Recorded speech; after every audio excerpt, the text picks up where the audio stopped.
బాబు, మనం ఈ కాసేపట్లో ల్యాండ్ కాబోతున్నాం. ఓకే నాన్న, నాకు అర్థమయ్యింది.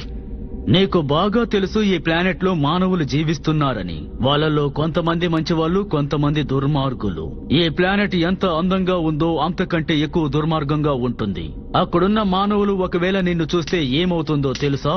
నిన్ను చూసి ఆశ్చర్యపడతారు, ఆ తర్వాత భయపడతారు. నీ మీద దాడి చేయడానికి వెనకాడరు. అర్థమవుతోందా? కాబట్టి ఈ విషయాన్ని నువ్వు నీ బుర్రలోకి ఎక్కించుకుని డాడీ రూల్ బుక్ లో నోట్ చేసుకో. వాళ్ళతో జాగ్రత్తగా ఉండాలి. డాడీ రూల్ నంబర్ ప్రకారం రూల్ నంబర్ 49. డాడీ, నేను ప్రయత్నించినా కూడా నన్ను నేను కాపాడుకోలేకపోయానంటే? నీకున్న పవర్స్ అన్నిటినీ ఉపయోగించు. నువ్వు ఎక్కువ పవర్ ని ఉపయోగిస్తే ఆ తర్వాత నీ టెన్షన్లన్నీ మొట్టమాయమవుతాయి. నేను చెప్పింది అర్థమైంది కదా? నాకు అర్థమైంది డాడీ. ఇకపై ఏం జరుగుతుందో నా కుమారుడికి కూడా తెలియదు. కానీ ఏం జరిగినా అది అదిరిపోతుంది, దద్దరిల్లుతుంది, దుమ్ము.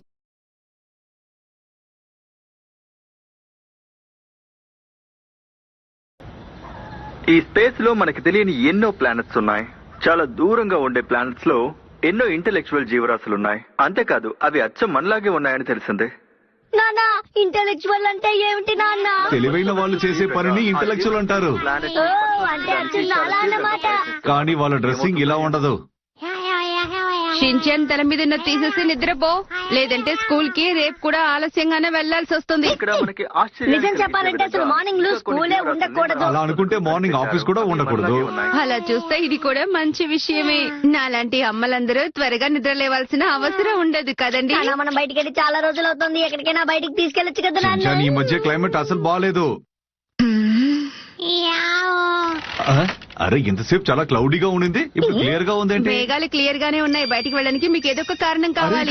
చూడు, షూటింగ్ స్టార్. వెళ్లిపోయే లోపు నేను ఏదైనా కోరుకుంటాను. నా హోమ్ లోని ఈఎంఐ కష్టాలన్నీ తీరిపోవాలి. తను కాక నా దగ్గరికి వచ్చి నన్ను అడగాలి, నీకు తినడానికి ఏం కావాలి?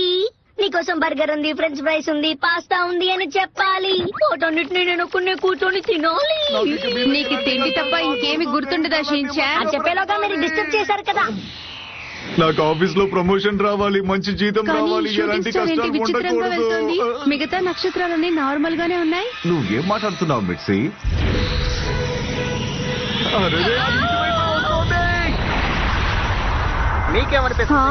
ఏంటా టపాసుల శబ్దం? షించాన్ వాళ్ళ నాన్న కడుపు పాడైపోయినట్టుంది.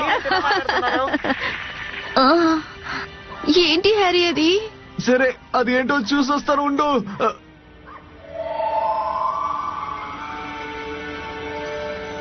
మిర్చి, నువ్వు షించాన్ని చూసుకుని నేను పైకి వెళ్ళి ఏంటో చూసొస్తాను.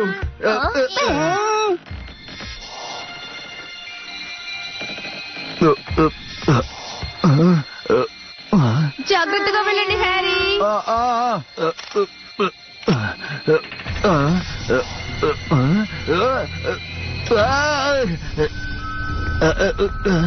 అరేరే, ఏంటిది? చివరికి ఇది మన ఇంటి మీదే పడాలా? ఆస్ట్రోనాట్ అయి ఉంటుందా? అయ్యుండొచ్చు, కానీ ఇది భూమికి చెందిందిలా కనిపించట్లేదు. నేను పైకి రావద్దు, కిందే ఉండమని చెప్పేసి కదా వచ్చాడు.